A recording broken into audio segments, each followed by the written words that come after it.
won't find the phantom. He finds you. G'day, this is Expand the Phantom podcast, and this is a very special episode, our 300th. Our website is chroniclechamber.com, and you can subscribe to our podcast via YouTube or through your favorite podcast app. To celebrate our 300th, we were joined by Jeff Weigel and Mike Manley, the newspaper story artists. Tony DePaul unfortunately had to cancel due to some health reasons, which we briefly covered during the podcast, or you can go to our website for more information. To help celebrate this milestone with us, we were joined by some of our Patreon supporters, some Chronicle Chamber contributors, and other fans from around the world. We had representatives from 3 continents, including Brazil, USA, and of course, Australia. We will start this podcast off with the guests saying hi and introducing themselves, and then we start asking a dozen or so questions to Jeff and Mike. I'm Anthony Cullen. Been a Phantom fan since 1962 when the first issue of the Gold Key Phantom comic came out. Worked for DC Comics for a quarter of a century, also Marvel and Disney. First met Lee Falk in 1974 when he and I were the 2 guest speakers at Jerry Robinson's cartooning class at the New School. So, hello, guys. Yep. Good morning for some, good evening for me. I'm Glaucio Cardoso from Brazil. I am a Phantom fan since my 10 years old. My father was a great reader of the Phantom, and I am the host of Fantasma Brasil, a YouTube channel about the Phantom. Yes, hello everyone. John Cookson from Rockhampton in Queensland, Australia. Been a long-time Phantom fan, and glad to be here this morning. Hello, my name's Gary. Anyway, so along with everyone else, long-time Phantom fan, and that's about it. I'm in Reservoir, Melbourne. Hi guys, pleasure to be here. It's a honor to be here with the Phantom creators and also the Chronicle Chamber team, as well as some of the other guests here. I'm from WA. I've been reading the Phantom for 50 years, and as proof, while I was going around my parents' place the other day, I found the very first Phantom comic that I ever read, and I've still got it. It's all taped up, but it's still intact. So there you go. So 50 years, it's a perfect timing to appear on this podcast. So thanks to everyone. Hi there, I'm Scott. I am the U.S. books reviewer for Chronicle Chamber, currently doing Defenders of the Earth, and soon to be more as books release stateside. Awesome. And how long have you been a fan for? Oh God, what did I say? I don't know, 15 years or so, somewhere in there. Thanks, Jermaine. Sean, fans since the early 90s. Looking forward to tonight, and thanks very much to the creators for making themselves available and Chronicle Chamber for putting it on. And how's the knee going, Sean? It's going. It's improving. A few more weeks. That's good. Thank you for joining us. Sean's just had an operation, so this is perfect for him because he's not very mobile. Sure. Can you hear me all right? Yes, can hear you perfectly. Cool. What do you want? Just hi, Paul? That's about it. Again, thank you everyone for joining us. I know Old Man Moz has got one question, so we might start off with your question, Gary. So if you can unmute yourself and then ask that question, and then we can kind of go from there. Now, just a bit of background. I had a breakdown quite a few years ago, and part of that I collect. I haven't been reading the latest stories of the past few years, but has milk gone out of flavor? So you're asking, like, in some of the stories we're seeing the fans alcohol with Diana and in the Skull Cave, and you were talking about when we've grown up reading the stories. It's always been the Phantom having milk milk. Yeah. Gosh, I can't remember if we have done that or not. I'm trying to think back. To the best of my knowledge, I think that Tony allows him to drink things other than milk. I have not at any point been told that what he was drinking was alcohol or anything like that. So I'm not sure. I mean, we're model of that part of the legend, but I think Tony allows him to drink water and other things during the course of a story without worrying too much about it. What's your take on that, Mike? Well, actually, there's a little joke in the last story about the skull and jaw, where in the beginning Yeah, he I seem goes to up remember there and was he's something in there. drinking the milk stout, which is a little, Tony having a little bit of fun. I don't know if I would want to drink beer based upon milk, but I know that he drinks wine because he's had wine with Diane in the Skull Cave a couple times. And I mean, maybe he's got milk in his wine glass. They're drinking out of those like pirate goblets or whatever, that they have from the chamber room. And I know that in the story where the president came, Lager. Skull Cave, and they had dinner. So I would assume that he drinks wine. If I may just follow up on that, because the Phantom was with Lee Falk writing, it was very much he was banning alcohol from the jungle. Well, I don't think Oh, in anything that I have done, that's not come up. I don't know with Jeff if that's come up, but there's nothing about. I think that the only answer I can provide to your question is that we are mindful of that part of the mythology, but we don't take it to the extreme where it seems a little ludicrous at some point. And so if he's in a native village somewhere and he's offered a cup, we don't make a point of pointing out that it's filled with milk. We don't want to slow down the story for just that part of the mythology. But I know that when I draw him drinking something, unless otherwise instructed, or if I have the opportunity anyway, I make it milk. I think I've done that in a scene in the Skull Cave with Diana during dinner. I think I made sure that he had a cup of milk. That might have been a couple of years ago, but no, we're cognizant of the fact that he likes milk and seems to be endorsing it without any payment from the milk industry, theoretically. Yeah, See, I mean, Not like back in the 90s when yeah. he was actually advertising milk. The old Got Milk Yeah. ad, and he had with Yeah. moustache. yeah. I mean, one of the things that maybe you guys don't know. I mean, you guys know the history of the character probably far better, certainly better than I can't. I don't want to speak for Jeff. Me too. Probably much better than I do because, this is the kind of thing where I was aware of the character, but not to the level that you guys are, right? So to me, it's all based upon the stories and the reference, and of course, we're very aware of the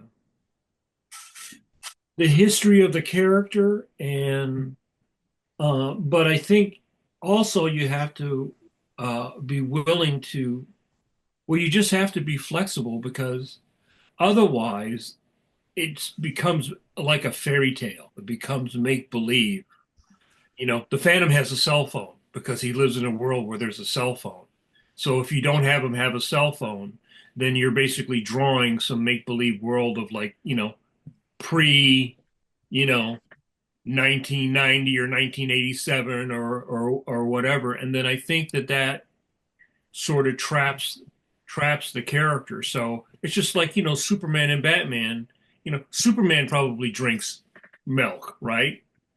Batman probably drinks wine because he's a billionaire. He used to be a millionaire, but now he's a billionaire. So I think everyone's cognizant of like Jeff said, of the history, and we all respect it.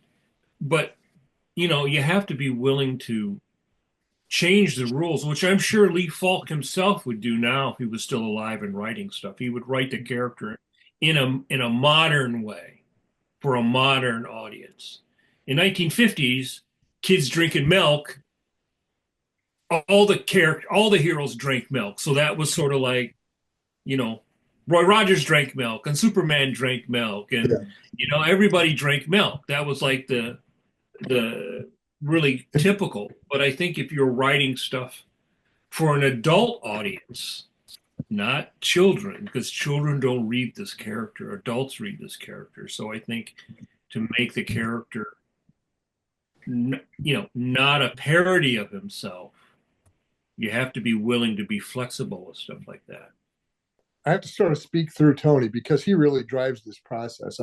It's not like I'm saying to him, well, he's got to be drinking milk in this. I really, whatever Tony dictates to me is what I draw. And I know he's very cognizant of Phantom history to a surprising degree. I mean, I've been reading it since I was, 7 years old, back in the mid 60s. But his memory of the character goes even back further because he's done a lot of research. He knows a lot of, Wilson McCoy material and stuff like that. He's always sort of culling through about what to still subscribe to and what not to. For instance, some things that probably are a little more pertinent to the character than whether he drinks milk or not is one thing that I once had a discussion with Tony about was whether the Phantom routinely shoots the gun out of people's hands rather than injuring them. And I know that that's a part of Phantom lore, but Tony just finds that to be maybe a little too ludicrous for somebody to be that good of a shot so often. That I think he's used it once or twice, but he doesn't lean on it the way, say, Lee Falk used to, just because in the modern world, it makes people roll their eyes. When you were speaking, when your audience was 10-year-olds back in 1958, they bought into that kind of thing a little more readily. So, in other words, he sort of sifts through the ancient material, and I think he sort of not necessarily ignores, but sort of steps around anything that feels a little bit too previous century for a modern reader to accept. Yeah, I mean, part of the thing is that even King Features, because I've worked for them for a long time now, and a few years ago, they had someone there where they were sort of they were going to try to do like the DC style guide. Have you guys heard of that? That Garcia Lopez did for DC, which has all the, the licensing art. So they were like, we've got all these divergent versions of Flash Gordon and the Phantom and everything. And I was talking to them about that. And one of the big issues you have is you take characters that were created in the 30s that didn't age, and now the whole business is very different. And in order to make those characters still viable, like with Flash Gordon, does Flash Gordon have a cape or does he not have a cape? If he has a cape, it looks very old-fashioned to anyone who is young, right? Because it's not like Batman where it's part of his deal, right? So I had a big discussion with them about whether if you're going to modernize him, he's going to have a cape, because the crux becomes you guys are classic Phantom fans, right? And so you love the classic version of the Phantom. And that's probably what keeps the Phantom going, besides the ancillary licensing money from around the world, right? But a 14-year-old is going to look at something not in the way that we looked at it growing up. I mean, all of us, many of us are old enough. When we grew up in the 60s, we were seeing stuff routinely from the 30s through the 50s, much older than we were. A modern kid is going to look at Flash Gordon and go, well, that, that's pulp. They don't get it. We get pulp. We like pulp. So you can see even King is trying to like, well, do we do a more anime version of the character? They were having a real hard time because they have the Flash Gordon movie, which is campy, which no one like me, who is a big Alex Raymond fan, well, I don't like that, right? So how do you take all these different versions of the character, right, and make it to serve all audiences, right? Like the Phantom, I think, is a little different because it's not science fiction. Like science fiction from 1930s looks really different, right? But a guy in a suit with a gun can be pretty contemporary because he's not dealing with a lot of he intersects with technology, but his story is not about technology, right? Flash Gordon's story is about technology. We have a little bit more wiggle room, but still, you're dealing with the fact that this guy fought Nazis. He rescued Mercury astronauts, and he should be dead because he's so old. So there's a lot of like, how do you wiggle that, right? Because if he doesn't have a cell phone, then you're really making it not a current thing. You're making it forever trapped in this unreality, right? Then you could drive an old 50s Buick, which are much more fun to draw than a modern car. But that's I don't know what you think, Jeff. Yeah, I mean, every old character goes through that same. The creators of every old character go through that same process. Superman and Batman have been around almost as long as Phantom, and they have to deal with that same sort of thing. Unless you make the decision that you want to keep him in the era that he came from. Usually, I think these days when they do the Shadow, they keep him in the 30s. So I suppose you could make that decision with the Phantom, but that's not the direction that we've headed. So yeah, we make little concessions to modern life, and to bring it back to the original question, he doesn't always drink milk. He can drink things that make him seem like he's actually living in the 21st century. Well, I did not. That was a great question, Gary. I don't know that we expected the actual questions. I went around there a little bit. Does he drink milk? So. Look, one question. Did speak to a larger issue, so that's it. Did. Yeah. No. All good. One of the things both of you guys sort of half touched on there was a question that Ross had asked about your past with the Phantom. Ross, do you want to jump in and ask you a question about the guys' experiences? Yeah, thanks. I was curious as to whether the two of you made any sort of effort to read the older stories, or are you purely focused on this new era and your discussions with Tony with respect to approaching the character? Mike, you want to go first? You go ahead. I grew up with Phantom in the newspaper. So from the time I could read, which was about 1966, on through to the time when I left for college, I read the Phantom every day in my local newspaper. And so I was familiar with him and his lore. I sort of lost touch after I moved away from that local newspaper out of my hometown. But when I did get the Phantom gig, I did go back as far as I could in Comics Kingdom's archives to try and catch up as much as I possibly could in terms of what had happened to him since I'd stopped reading him. And I can say that I have read through all that material. whether I retain it or not is another question. I don't remember every specific detail of every story, but at least I have some grounding. I know that in the time that since I stopped reading him, I know that he doesn't have, 3 ex-wives or anything like that. I have the basics of who he is.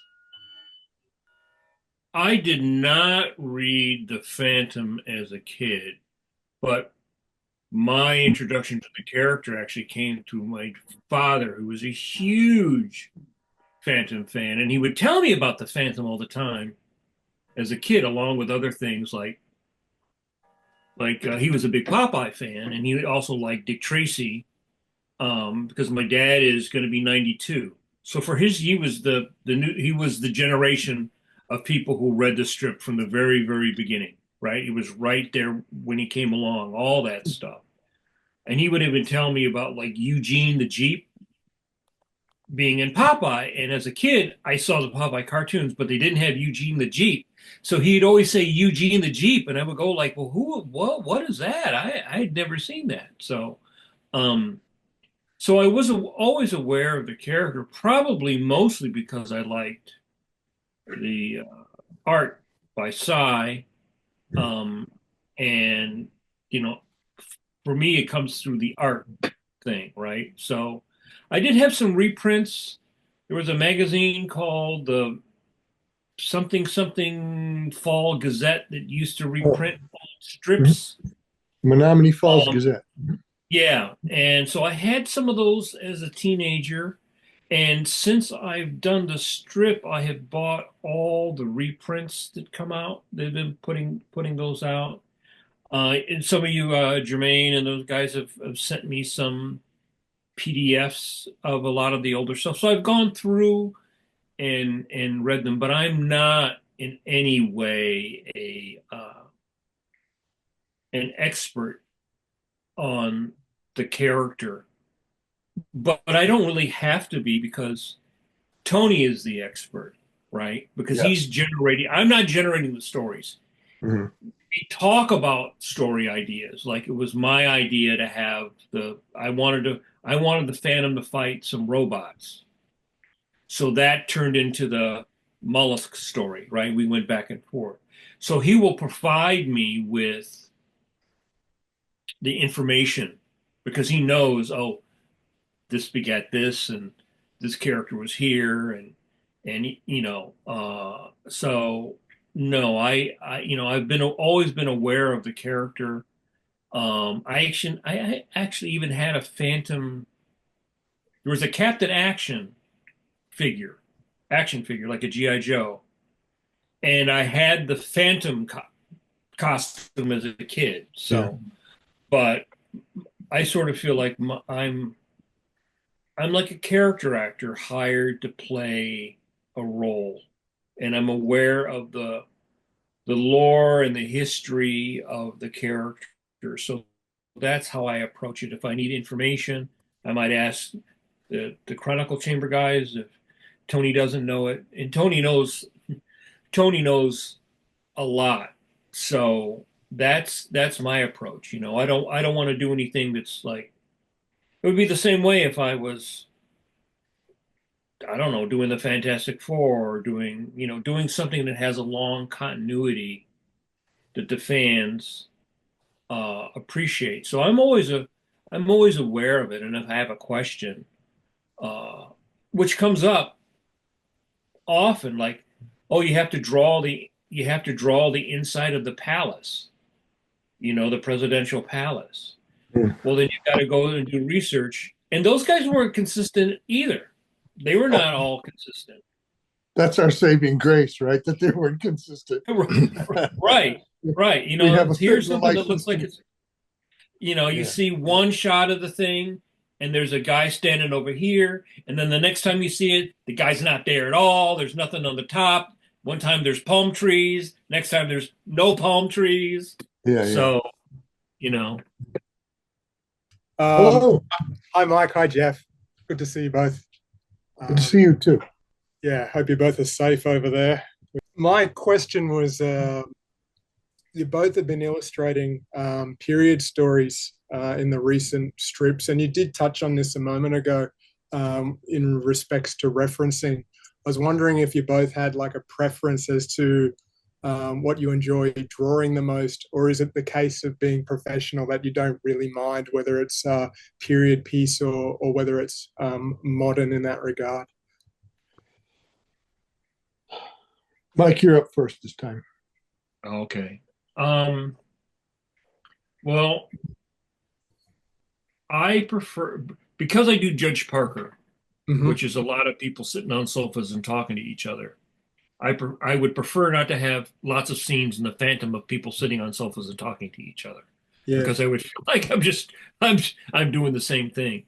And I like doing stuff in the jungle because visually it gives me a lot more to play with, right? As far as the compositions, and you get animals and atmosphere, a lot of atmosphere. That's a lot of fun to draw, right? Drawing cities is not fun. I can do it. You do it because maybe you need to do it. Like the last one with the bar, right? That's a lot of work. And then one of the reasons it's a lot of work is because if you have to draw something in London, you've got to get reference of London. And if you're drawing an old bar in London, thank God for Google, right? Because, or otherwise you're just, it's not, you're like Marvel Comics, you're just sort of making up a version of it. So I prefer to draw stuff with the jungle stuff because it's just much more fun. The action stuff is always much more fun to draw when you have to draw like a museum, things like that. So like the pirate ships and stuff, that was a lot of reference. Tony sent me stuff, but still it still wasn't enough because you have a vague thing in your head of a pirate ship, but you got to actually go really look at a real pirate ship. And then you're literally spending hours going through Google, going down this rabbit hole, going down that rabbit hole. Oh, hey, there's somebody who loves to make, 1/6 scale accurate, catarans from pirate ships from the 1600s. Great, and you can like download all those photos. So it's a lot of work to do anything that's based upon history. For me, in terms of what I like to draw, I sort of like a challenge. I don't really steer Tony the same way he does with you, Mike. Is so ask, what do you like to draw? What would you like to do next? And I might throw out a suggestion or two every once in a while. But for the most part, I ride where he wants to steer to. And I find that any new challenge just makes it a little more interesting.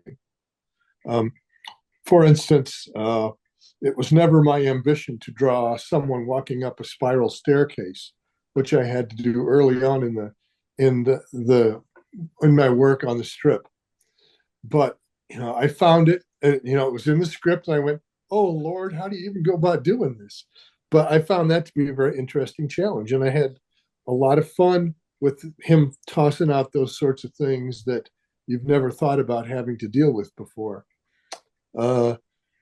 Like Mike, I'd rather not draw a city full of buildings and windows and air conditioners and all that kind of stuff, just because you got to get the perspective right on that. You can't cheat too much, or it becomes obvious that you don't know what you're doing. So, whereas with a jungle, you can be a lot more loosey-goosey about composing things without worrying about whether you're adhering to strict perspective on scenes. So I'd rather draw organic backgrounds than city scenes. Like, I'm surprised to hear you requested robots in yours, because that's something that I don't really want to have anything to do with. That sounds like a very difficult thing to have to deal with on a day-to-day basis.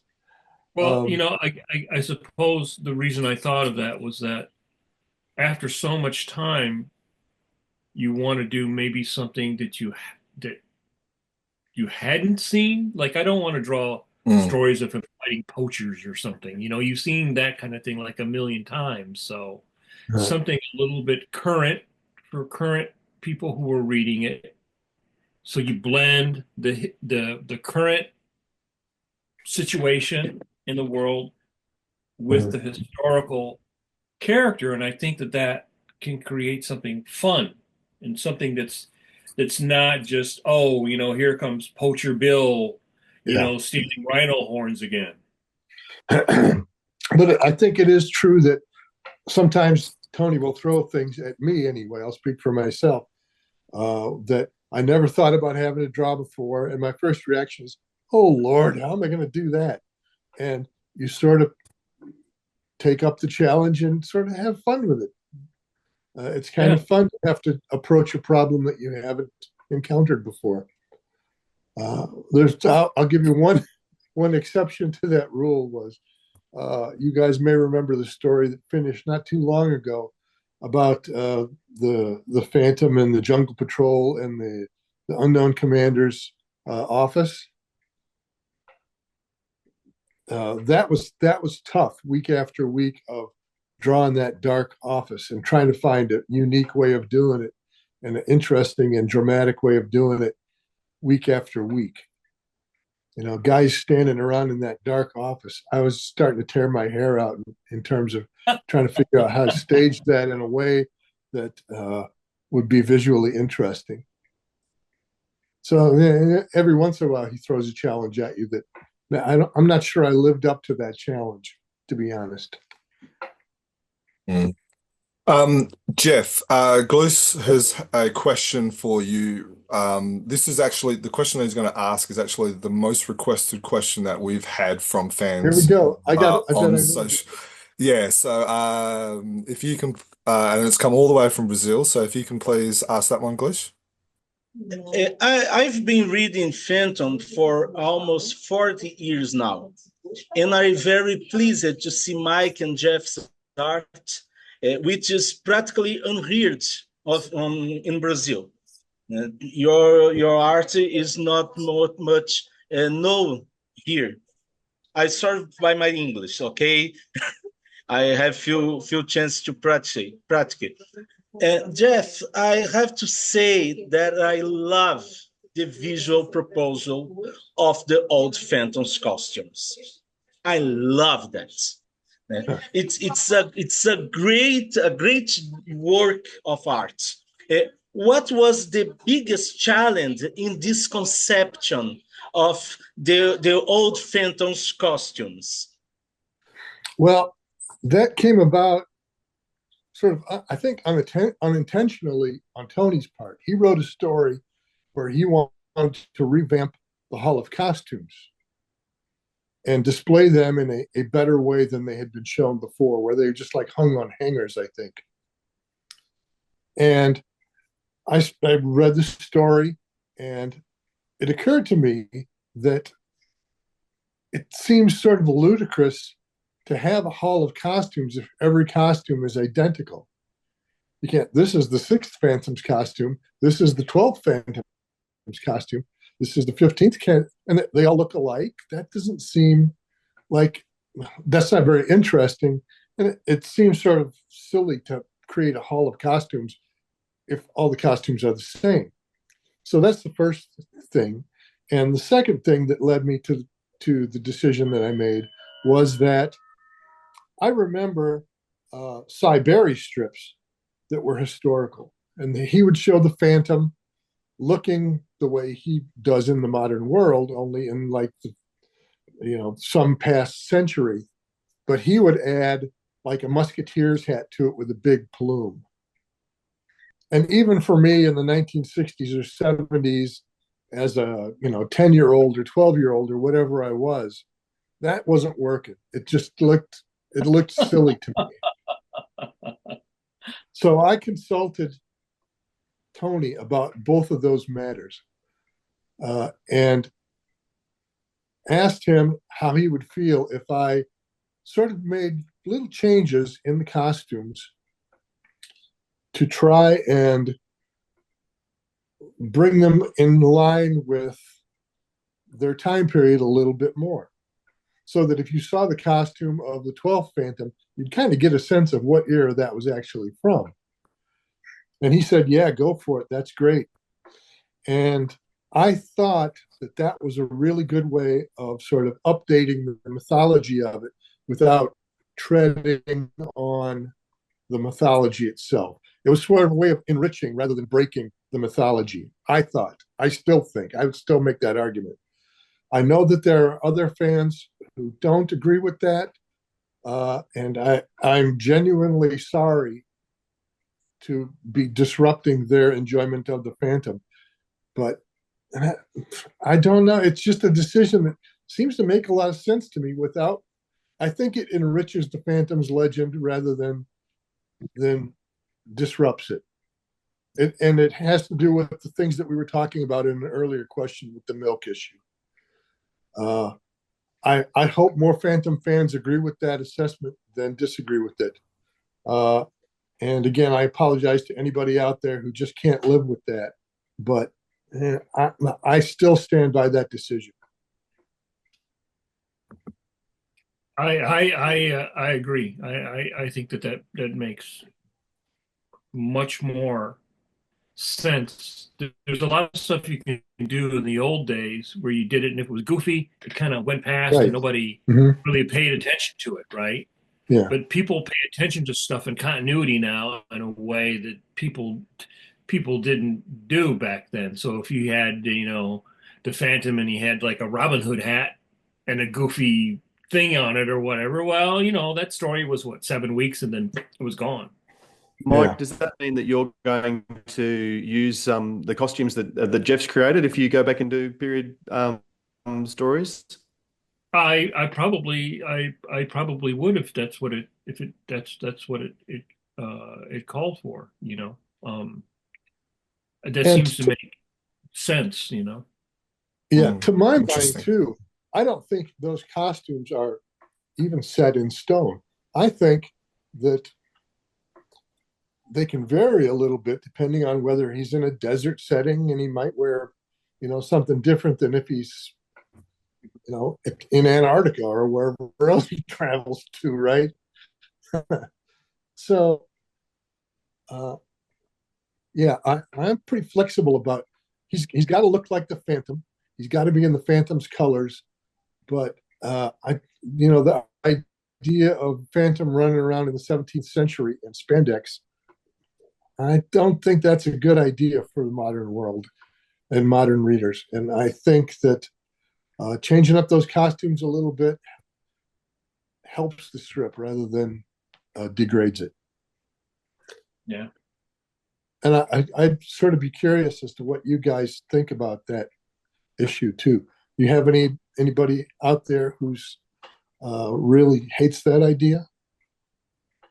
There is a couple that don't like the idea, and they're quite popular on social media. We've actually asked this question in the comments section here, and there's been a few people most people said that, that it doesn't really bother them too much. Yeah, I just said in my comment that it took some getting used to the change because look, it's been like that it's been one costume for 70 years, and to have a change took some getting used to. Makes perfect sense, though. It's logical, so I don't disagree with it.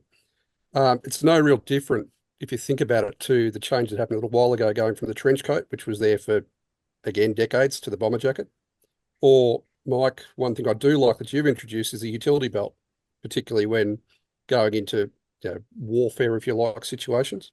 That, again, was completely unusual. It was just always the knife in the boot and the two revolvers, and got through magically. But carrying that makes perfect logical sense. And there was a bit of uproar about that at the time too, but I think it's perfect. Yeah, well, I mean, if you've got a 45 and then maybe somewhere in your belt you've got a couple well, how many clips do you have? Which is like the magic gun, you just keep firing as many bullets as you want. So I remember Tony said we needed to come up with a basically an ammunition belt, but I think it's just sort of a strap that he could put anything on it because he had the thing with the medicine from Quran. He had whatever he needs. And to me, that makes more, again, in the modern context, it makes more sense for him to have that than to go like, I can fire 9 with this one and 9 with this one, and then I'm out, or maybe I got a thing in my boot, or, the old characters you could do stuff like that because it was almost like a Saturday morning serial, right? There was a lot of stuff those guys did that they were just doing it on the fly, and it worked in the context of the time and the way the way the Shadow did stuff. I mean, one of the things that you have to take into consideration in doing fiction is making it believable, or the reader falls out of the fantasy. Because like I said, if you read this stuff in 1930 and you went pow, pow, pow, pow, pow, pow, pow, pow, pow, as many bullets, people didn't really question it because it was a comic strip. They just accepted the whole thing. But we're way more sophisticated now as readers. And, I think that's why fans like you were looking at this stuff with a really critical eye. Because like Jeff said, in the 60s, you would see them like have people wearing Beatles wigs or something that look really silly now if you did that. But then that was just a part of the way they drew stuff, right? Like whenever you saw a hippie or a beatnik, it was always silly. It wasn't the way hippies or beatniks looked. It looked the way like a 50-year-old guy who wasn't hip thought a hippie looked like, So I think you have to walk that line where and it's a lot of work. I mean, what Jeff did was a lot of work to come up with all that. That's extra work on our part to do things like that, but we still get paid the same thing, right? Yeah. We invent costumes. They're not paying us to invent costumes, right? Yeah. But that kind of thing pays in fun instead of money. It makes it more fun for us to do. Doesn't pay the bills though. If I can complement, when my wife see the art of 21 phantoms with 21 different costumes, she not read comics, but she is an artist. She's drawing. She says, "Whoa, this is amazing. This is amazing. This guy is very good." Thank you. But that's what we're going for, is for people to look at something like that and be more interested in the character rather than just find it to be bland. But to enrich the character and the strip and his mythology with something like that. That's my goal. Thank you there, Jeff and Mike, for your answers to a wonderful question there from Gloss. Anthony, are you still there? You've got a question you'd like to ask. Yes, I am, but a question from Mike Manley. 30 years ago, Cy Berry was drawing the daily strip. He knew what size his strips would be reproduced and that they'd normally be reproduced in black and white. And at the same time, you were drawing Batman, and my late wife, Adrienne Roy, was coloring it. You knew what size the art was going to be reproduced and that it would be printed in color. Do you have any input, guidance from King Features as to whether you should be drawing the current daily strips for larger size computer screens, cell phone size, or the postage stamp size newspapers are daily strips are reproduced these days? And also, do you primarily draw the daily strips for black and white reproduction or color? Well, here I can show you. So here here is the size that I draw when I was working on paper. This is the size that I drew. Okay. And then what I did at that point is because of COVID, my assistant used to come over and work here. But once COVID came, we started doing this thing where I would pencil it and then I would scan it and I would send it to her and she would ink the backgrounds digitally and send it back and I would work digitally. But now I've switched over to completely working digitally. King only in the very beginning, when I started working for them 15 years ago, said, when you send in the strip, it has to be 600 DPI and a TIFF at 6.5 inches. That was all you got. If you colored, like when I colored the Judge Parker, they would say they had this little like antiquated way of supposedly coloring it or whatever, which I completely ignored, and they never had any problem. I have no idea of what size the strip is going to be reproduced, how it's going to be reproduced, where it's going to be reproduced. I go by that basic same template that they required 15 years ago. You know, the 600 DPI TIFF. I have had a long history of dissatisfaction with the coloring. It's been probably the thing that bothers me the most about the strip. And Judge Parker too. Now I color the Sundays, but I don't color the dailies.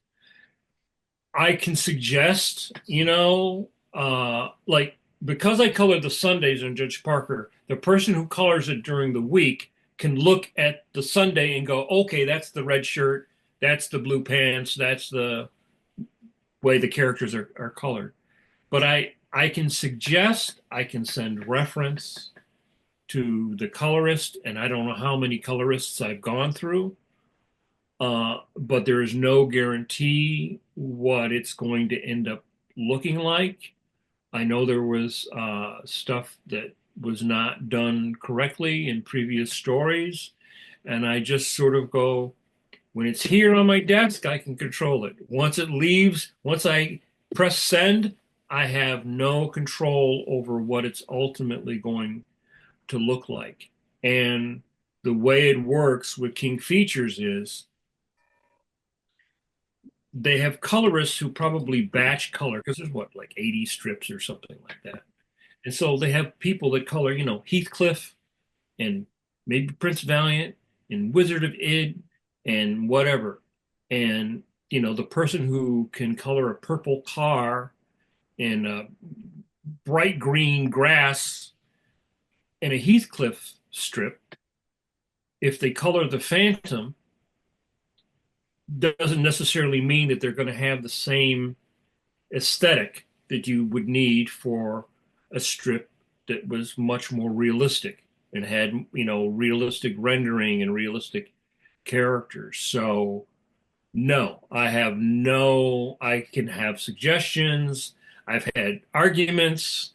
I've had, I used to have hair, but I cannot control that after it leaves. It was the same way at DC, right? I mean, I could suggest this character would be this or this character would be that.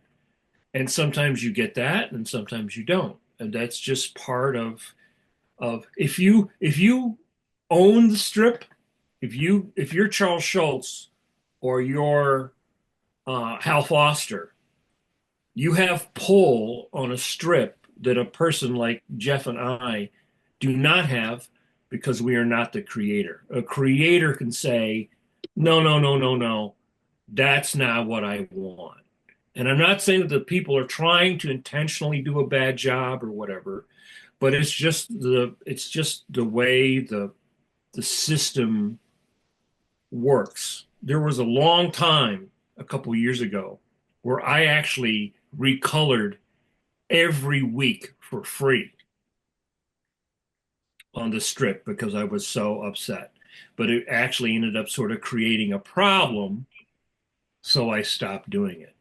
And they won't let me color it, so because they have people at Hearst, they color it. So no, I don't have control over it. I don't even know how many papers it's in, where it's shown. Every once in a while, a friend of mine will send me, "Oh, hey, I saw the Phantom in the paper." I have no idea where it's shown. I've never seen a Sunday strip of mine in print that was printed correctly.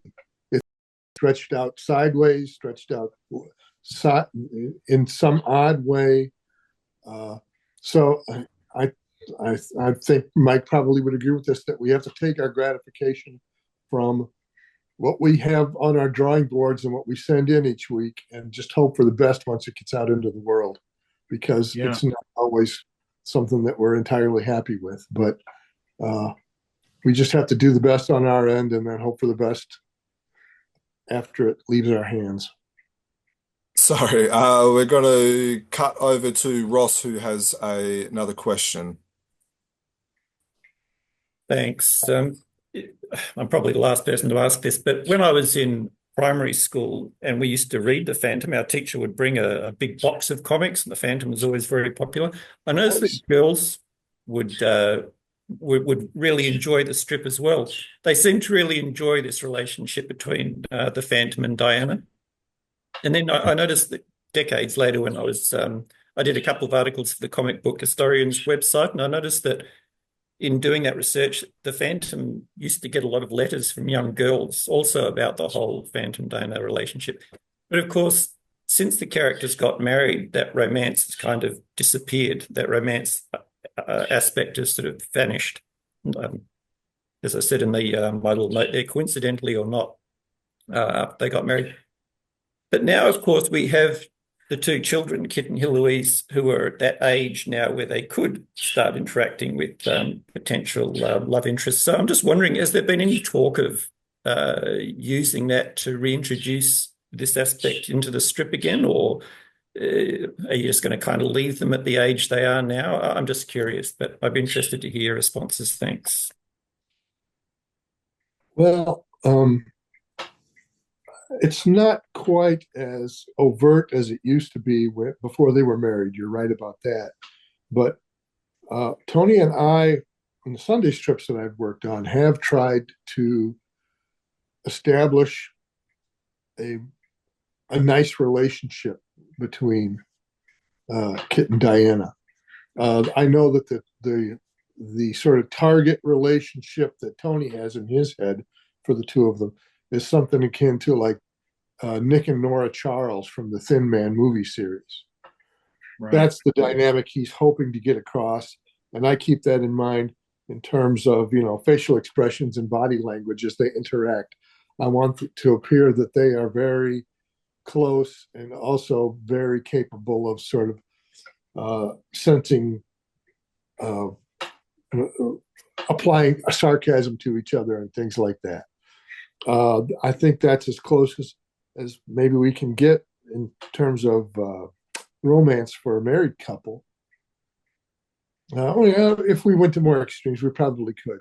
But I don't think anytime you're going to see a lot of angst and questions about whether they really love each other, or sort of a romance comic sort of melodrama surrounding any of the characters.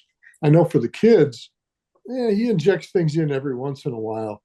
Like last year when I was doing the dailies while Mike was sick, we did a thing where Kit, the son, had some attraction to Savarna. And there's always that element of Diana and Heloise trying to get Kit to show some interest in Heloise's friend, whose name I can't think of right. Katie. Yeah. So there are. Funny. Yeah. he's attempting to include some of that stuff, but it's certainly not as overt of back in the days of when women were constantly throwing themselves at the Phantom, and Diana would get jealous, or Kit would do something long-headed, and the relationship would have ups and downs. Yeah. Yeah. Yeah. Well, it's funny you asked that question, because the next story that I'm drawing right now actually deals with romance with the kids. So, yeah, you have a large cast of characters, so you keep going back and forth with the kids, who should all be like, what, 65 years old by now. And so we're aging them in that magical comic book time. And so there is going to be a more of a romance in this, or more of the sort of typical classic romance type of thing in this next storyline, because Katia is trying, Heloise is trying to fix Kit up. So I'm drawing, and that's what I was actually drawing right before we came on the podcast. I was working on that stuff. So that'll be, interesting, I mean, it's hard because that kind of stuff that Jeff mentioned, where, a woman might throw herself at the Phantom or whatever, and then the wife would get jealous, and then there would be like a misunderstanding, like some old I Love Lucy kind of Really? situation,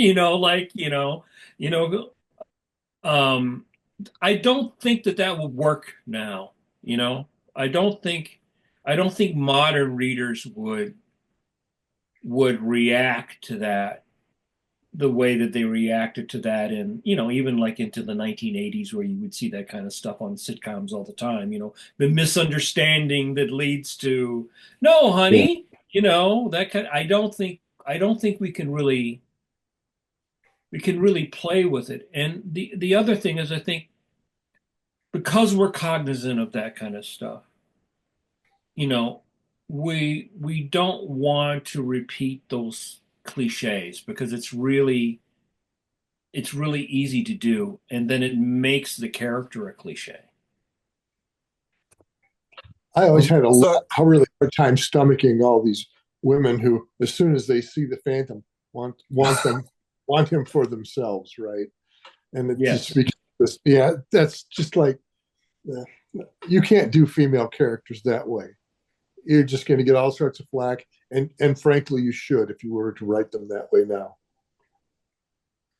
One of the questions that we've actually had pre-recording, which is kind of a follow-on with the story that you're creating at the moment, Mike, is we've seen a story where Heloise has become Phantom-like when she battled the Nomad, but we haven't really seen that coming of age yet of Kit. Is this, without telling us too much, because we need to read and enjoy the story as it comes out, is this going to be the story, The Spark? Is this going to be the story where we see Kit Jr. become coming of age? I don't know, because even that term, like, a coming of age story, sounds like something from like an 80s movie, where, it's a teen heartthrob, or you're reading your Tiger Beat magazine or something. No, I think you're going to see a stab at romance, or someone trying to create a romance, or hoping that there will be a romance. And whether that works out or not, or works out the way that people hope that it will work out. I don't even have the end of the story, because Tony wrote a whole bunch. So, so yeah, I mean, you don't you want there always it's I would say this, I think it would be a mistake to tie either one of the young kids down now in a relationship because then it fixes them in a way that takes the tension out, right? Because what you want is tension. And when you marry characters, you remove the tension. Like in Spider-Man, before Gwen Stacy was killed, there was always that interesting tension between Peter Parker and Mary Jane and Gwen, just like Archie. There's always Yeah. that tension, and that makes it interesting when you marry a character or they have a regular boyfriend. I mean, we do that in Judge Parker all the time. The girl, especially Nettie, will have a boyfriend, and then it always ends poorly because if you if you if you marry them, you definitely change the dynamic of the characters' relationships. And I think in a strip like this, you wanna allow yourself room, for the characters to grow, which is really hard when you have teenagers that don't age in real time, right? Those characters, what were they introduced? What in the early '80s, right? Late '70s. So Yeah. technically, right? So technically, they would be adults, long ago adults, right? But now they're just in college, right? And we don't even know, like, well, what year in college? We could say that Kit had 1 year, in the Himalayas, right? So you could say he's like, he can't drink yet, right? Or maybe he's just 21, right? And we always sort of play fuzzy with that, right? Because then if he's 21, well, then next year he should be 22, right? And then next year, oh, he's like, should be 23. And I think that Tony is very careful to age the kids, but not age them too much because that means the Phantom, he's aging too, right? I mean, if he had the kids when he was 75, I mean, again, that's one of those things where it delves into the real world and real things that we take as I think, if we feel we need to make the strip work. But then you still have to kind of play fast and loose with it because if it becomes too much like real time, you deal with stuff that you really don't want to deal with. Mm. Well, But Lee John, Falk did do that with the first 8 years of Kit and Heloise. So, like, they were born, and then 8 years later, he actually did a story, the twins' eighth birthday. But then he froze them in time. And I think Paul Ryan did a story on their 16th birthday as well. And so there has been a couple of those key timelines. But yeah, you're right. ultimately, the only person who can answer the question about how much more uh, romance is going to be in the strip is Tony. We don't get it that far in advance to be able to tell you for sure. Well, that will, yeah. So maybe that's we'll do the yeah. question. Maybe that's one for that. Yeah. So for those who haven't read their emails or heard it at the beginning, Tony DePaul did say that he will answer questions that we were going to ask him. So if you've got specific questions for Tony, like this one, might go a little bit more in depth of the coming of age one as well, and romance and some other questions. Feel free to message us at Chronicle Chamber, and we will get those over to Tony. And then when he is able, with his health, he will answer those. But he did apologize for not being able to make it, but he wanted to say that he did want to respond to a lot of these type of questions. Dan. Yeah, we've got a question here that's much more, I guess, up your alley, Mike and Jeff, in terms of art and your influences and stuff there. It's come from Paul. Paul, I might throw to you. You've spotted something in the background. Yeah.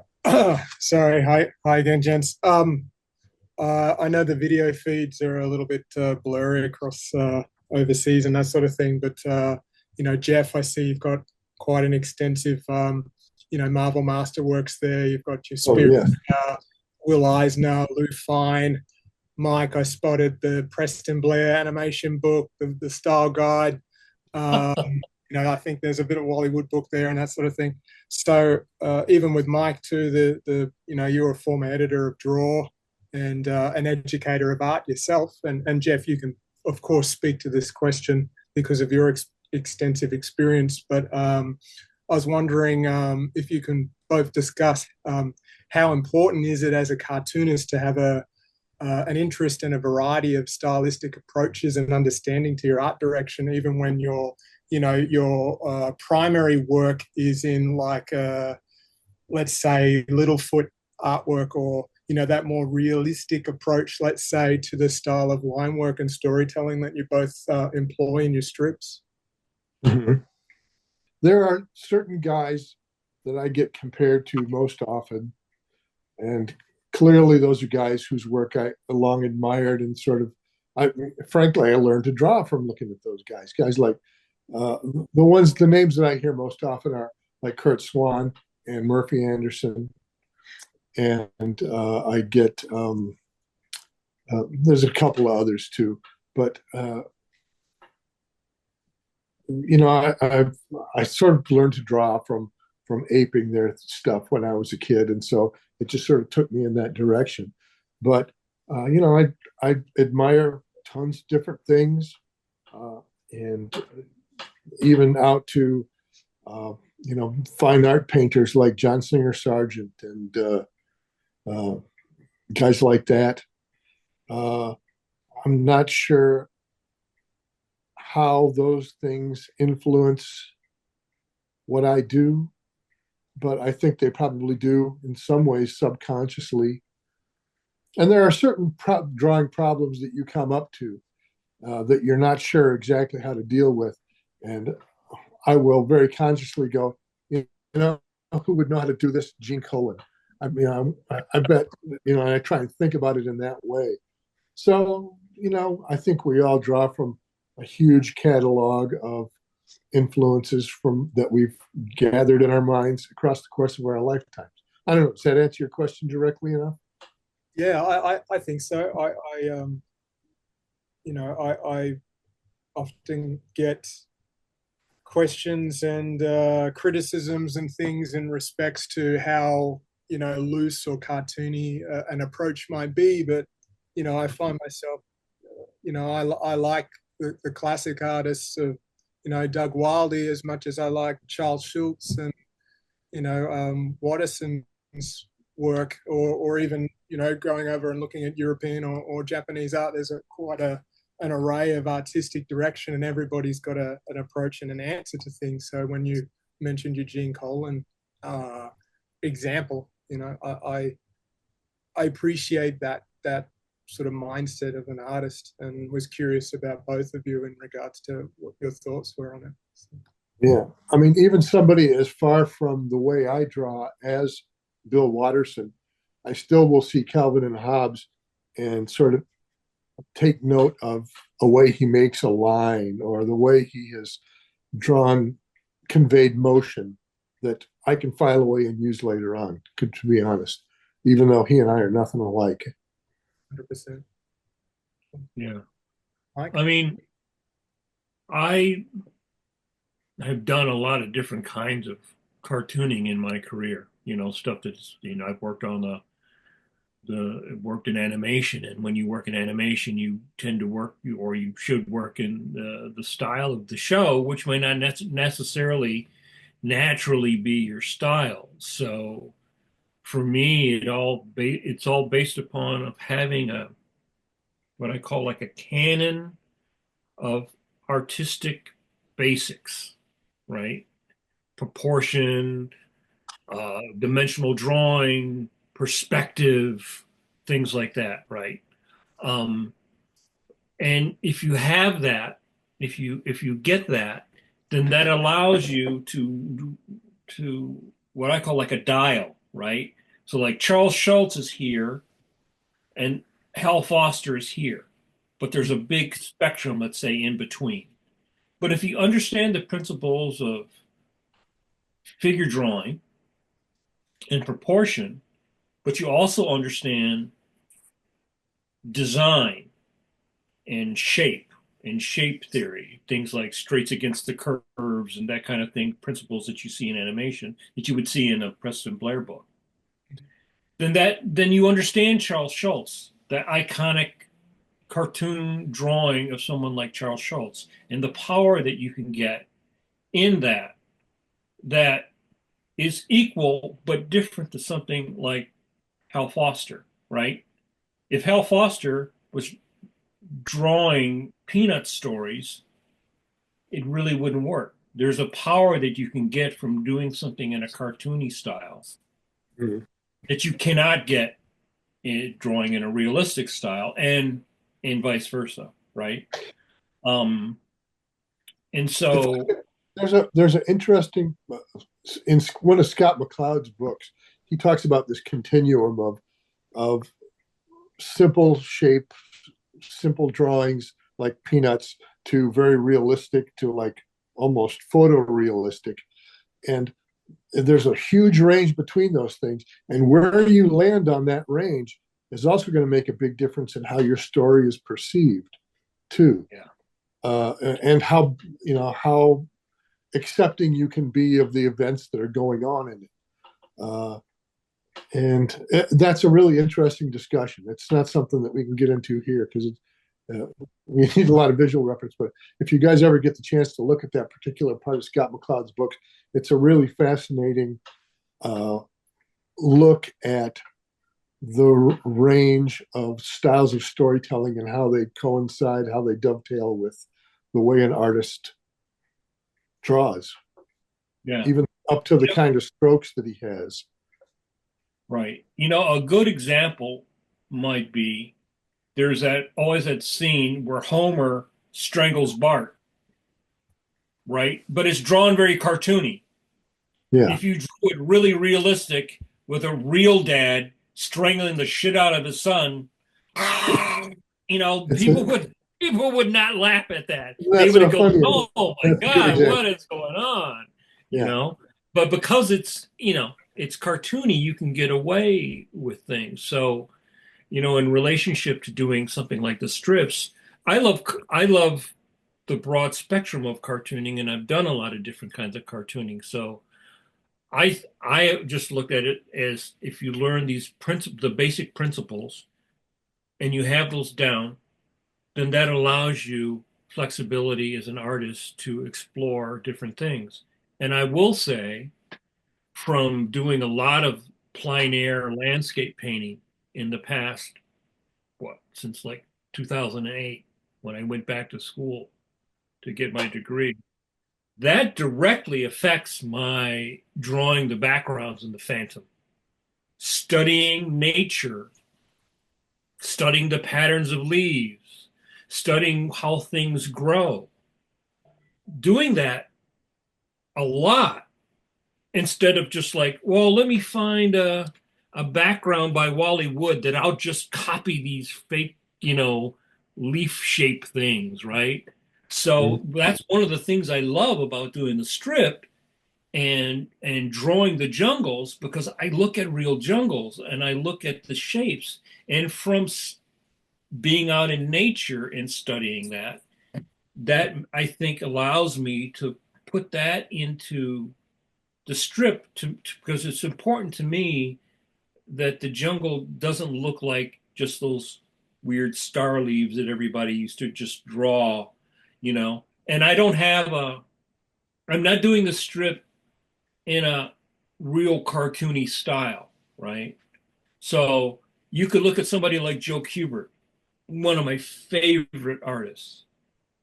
If you look at his jungles, they're Joe Kubert jungles. He may have looked at a jungle or whatever, but he takes those trees, and he takes all this stuff, and he bends it for all this shape, right? But a guy like Hal Foster would go look at a real jungle. He would go and he would draw a very specific, like when he draws a pine tree, it's the real pine tree in that area of the world. You can identify it. Yeah, yeah. And so that's a completely different. And if Joe Kubert drew it, it would be a Joe Kubert version, just like a Jack Kirby version of it's a pine tree, but it's not a real pine tree. It's it's that artist's, impression, cartoon impression, stylization. So that's what interests me. Awesome. Look, really appreciate your time, Jeff and Mike. Wary of your time. I've got two questions, and then we're going to end up with Galusha's got a question as well. So, for myself, before I ask the questions, really appreciate your time, but also the guests that we've had on here as well. Thank you for joining us. Thank you for your questions. I had 25 questions, but you have asked way too many that I cannot even get to half of my questions. So I get two. So I appreciate your questions, guys. As we said What's before, funny is we did try to cut him down to one question, but no, he's overriding us and going with two. So well, yeah, and as we said, a lot of these questions we will be asking to Tony as well, and then when he is able, he will respond to those. So I'll ask the two questions and then answer them in any way you can, whether you want to answer them or not, and then we'll go off to Galusha as well. Hopefully he gets a chance to finish his dinner, which he is currently eating as well. So the first question is, if you were in charge of KFS, what would you do? Now, without saying something that will see you cancelled, because we don't want you cancelled, but what's something that you would like to see changed at KFS? And then secondly, what do you like, where do you kind of see the Phantom and public domain, like, which will eventually happen? Like, what do you think the effects of public domain will happen on the Phantom? So if you could just answer those questions for me, that'd be great. I regarding KFS, quite frankly, I would, if I could make a change, I would have them treat our artwork with a little more respect than they currently do. Because I've had fights with them about weird things that they did. For a while, for a whole year, they were even stretching out the strips on their website. And I can't imagine what a rationale for that was. That just seems careless to me. And if that gets me in trouble, that's fine, because that's how I feel about that. Our artwork too often is treated with real disrespect. And I think it has more to do with them just being too busy to dot all the I's and cross all the T's, rather than because they don't care. I think maybe they're just sort of loaded down with day-to-day experience of getting the comics out. But the result of that is that too often our artwork is treated poorly. And this goes back to Mike's complaint about his color too. So, what was the second part? The Phantom and public domain. Yeah, I don't know. Who knows? I mean, there might be a lot of independent comic book companies out there that decide they want to do the Phantom in that style, and we'll see what comes of it. Maybe some of it will be good, and maybe some of it will be bad. I don't know. I mean, I think King is in a very difficult position because newspapers are dying, and it is not a growth industry. So if I was running King Features, what I would probably do is I would do the webtoons model, where I had stuff on the web that was accessible to young readers, because that's where young readers are. Only middle-aged and aging people go to comic book stores. Young people do not go. Young people go look at stuff on the phone. And I know this from being a teacher. I know this from knowing many, many young people. And so I would have a Phantom thing on, DC did that. They did a Batman comic on Webtoons. It's not my Batman, it's not your Batman, but it's a Batman that appeals to young people. So as a business looking forward, I would be looking to expand with the characters, and I would also probably do the same thing that Webtoons does, is I would offer comic strips, a place where people could come and put their comic strip on the Comics Kingdom, and then the ones that were the most popular would get a deal, which is what Webtoons does, right? So you have stuff where you can put it up, and then you get people that get sponsored, and then they get paid based upon the views and the advertising.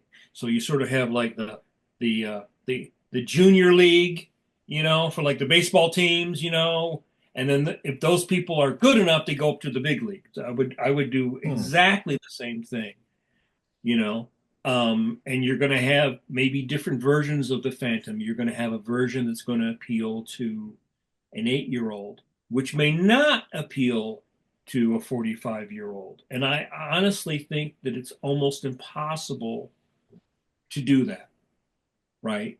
I think it's impossible to please all audiences, but you can make different versions of the character that will please different audiences. You can have a version that appeals to the older reader and a version that appeals to the kids.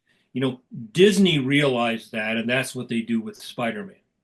That's why Spider-Man is like so popular, because they have versions now that appeal to kids.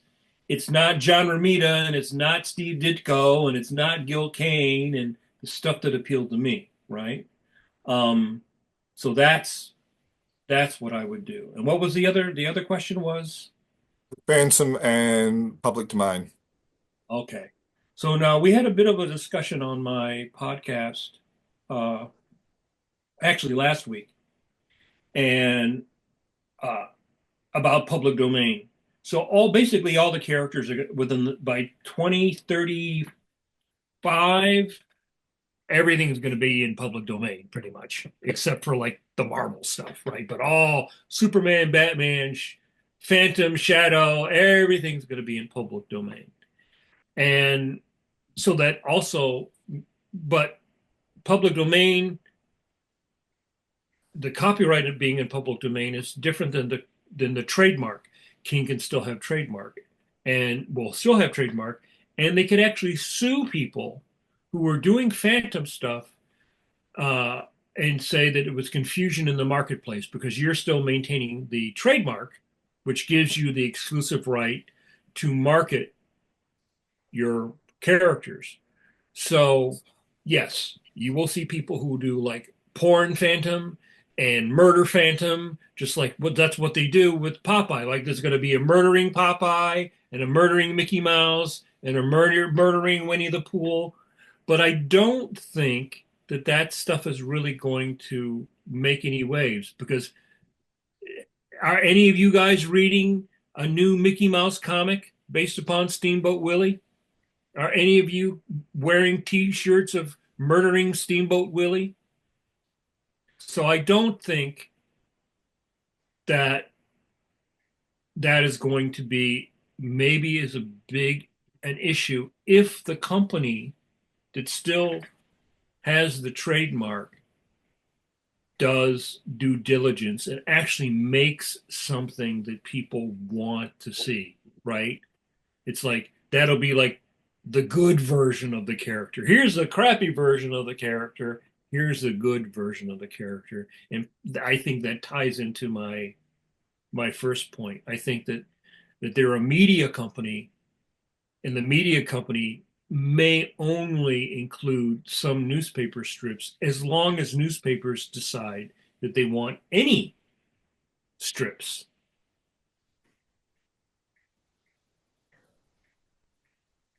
Awesome. Yeah, no, that's brilliant.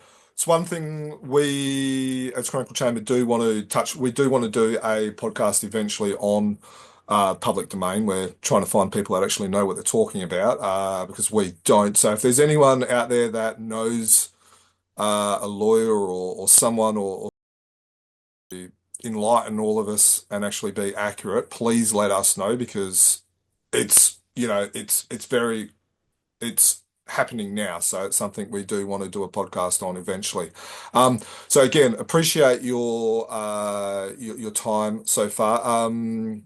Glush, are you still there? Have you not got a mouthful? If you can just ask your last question and then we can wrap it up.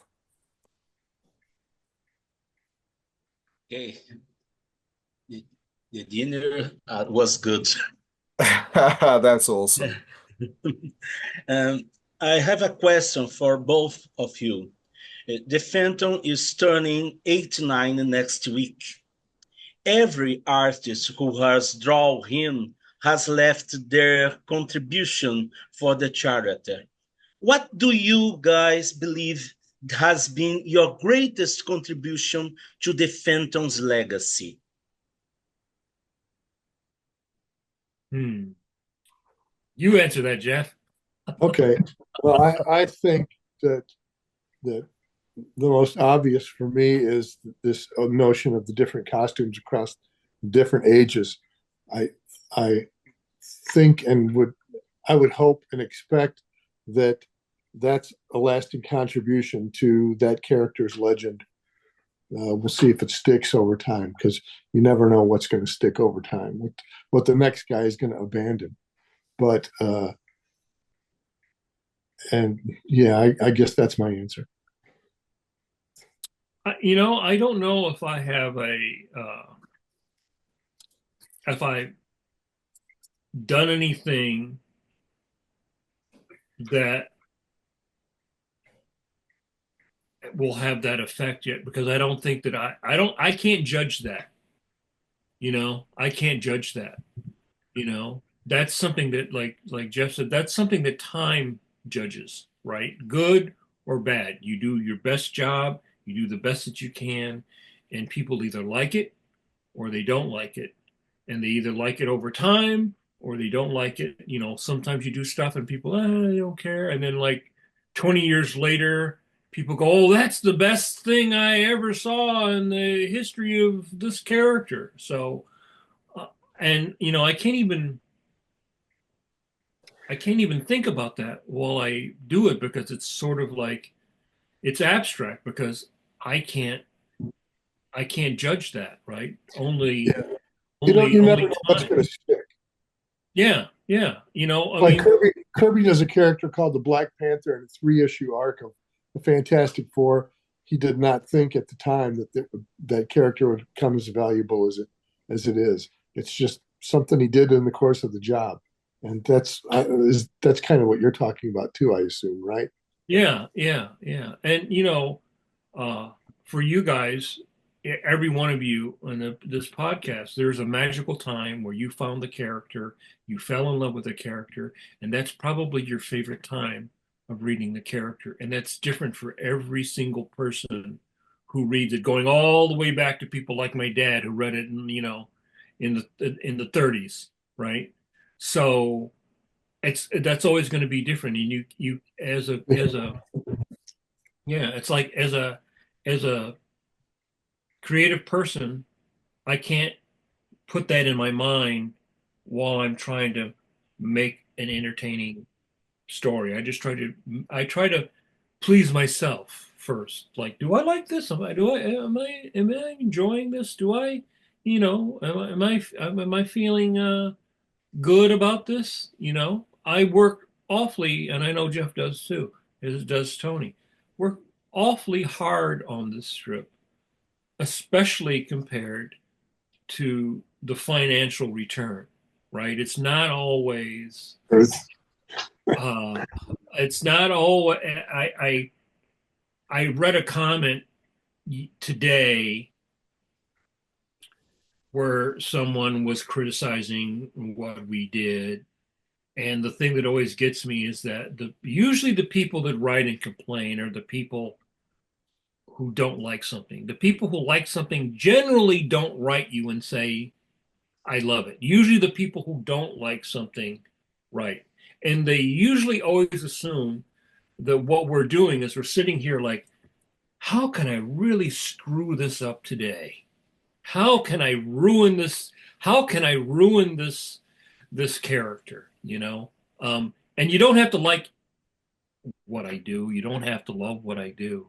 But everybody working on these characters really honestly loves what they're doing, because if you didn't, you got to work too hard for it. It's hard work. It's very hard work. It's enjoyable work, but it's hard work, because when you draw a character like this that has a big history, right?